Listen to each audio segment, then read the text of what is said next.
Hi, this is John. Welcome to another video. Today I'm in the latest version of Photoshop Elements, which is Photoshop Elements 2022, and as you can see it has a new brighter interface. I'm excited to demo today a new feature for turning your photos into works of art, and this comes straight out of the Creative Cloud version of Photoshop. In fact, I have that version already open. I'm just going to jump into it quickly just to show you. In Photoshop CC, these filters are called noodle filters, and they're found under the Style Transfer tab.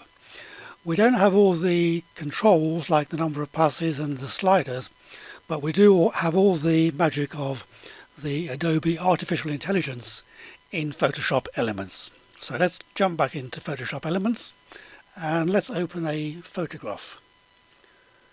File, open, I'm clicking, and I'm going to choose this photograph of footballers which I have in the Downloads folder.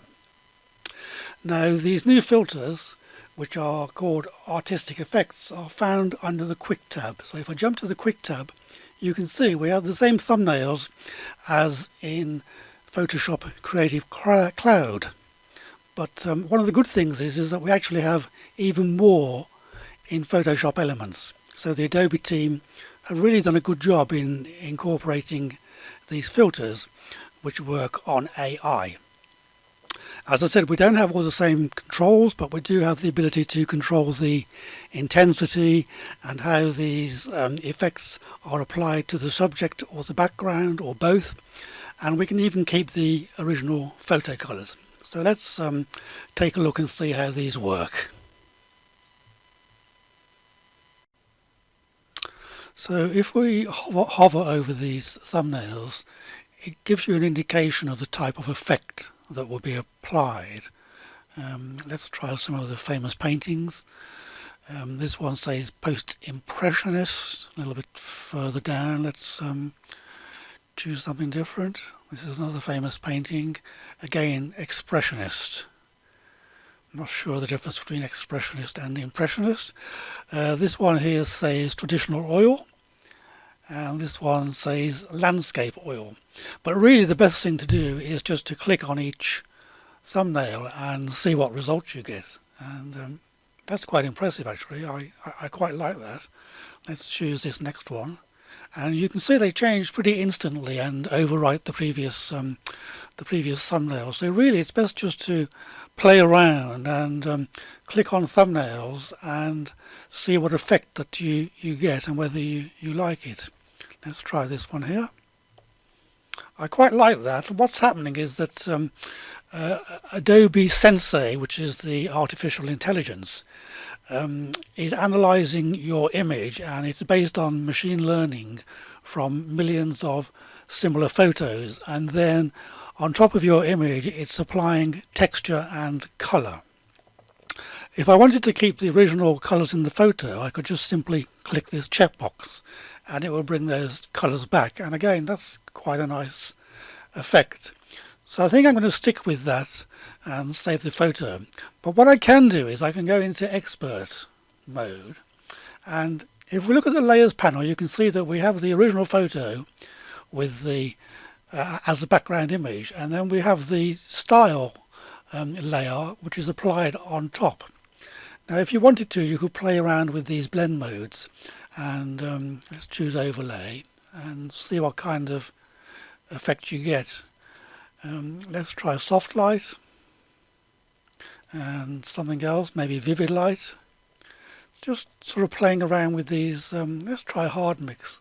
That's a little bit too vivid. I mean, you can actually reduce the opacity if you wished and see whether, and you can see that actually improves it a little bit, but it makes a kind of wacky effect, I think. So let's go back to normal, and I'm quite pleased with that. And so what I'm going to do is flatten the image. So I'm going to go to layer, flatten image, and I'm not finished here because what I can do is add an adjustment layer and make it even more unique. So if I go to the menu layer, new adjustment layer, and let's choose hue saturation, bring that in and click OK. And then I can really play around with the colours by adjusting the hue, and you can see the kind of difference this will make just by moving the sliders. And you can make it incredibly unique, and you can lower the saturation or you can higher the saturation, and you can play around with the lightness, the darkness.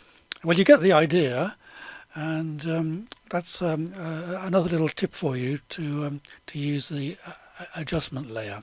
Again, let's go to flatten the image, and I may want to choose the brush tool and add a few of my own little flourishes. Let's set the colour, and I'm going to choose this purple from the background. Click OK, and the chip at the foreground colour gets set to purple, and I'm just going to paint a few little brush strokes in the image, and I could even sign it in the bottom left hand corner. May need a little bit of extra care with that, and maybe a thinner brush. But as you can see, you can really tweak these styles, these artistic styles, and make a totally unique work of art. I've jumped back into quick mode, and in the top right hand corner we have this little button called Reset Image, and I've clicked that and it takes you right back to the original photo. As you can see, we can achieve quite a lot of unique styles and colours in the quick mode, and we can also use the intensity slider, and we can restrict the effects to the subject, the background, or both. I think the possibilities are endless, and I do hope that you like this new feature. And before closing the video, I'll just show you a few more examples of what I've done with these new artistic effects. But before going, I just wanted to emphasize that under the classic button, the top right here, we still have all the original effects like black and white and lithograph, pencil sketch, tint, smart looks. So you can use those also in addition to the new artistic filters, which are obviously powered by AI. So these are a few examples I've created, and the original photo is shown top left in each case, and the artistic effect bottom right. Hope you like these, and it's just designed to give you a bit of inspiration. So have fun playing around with this new feature.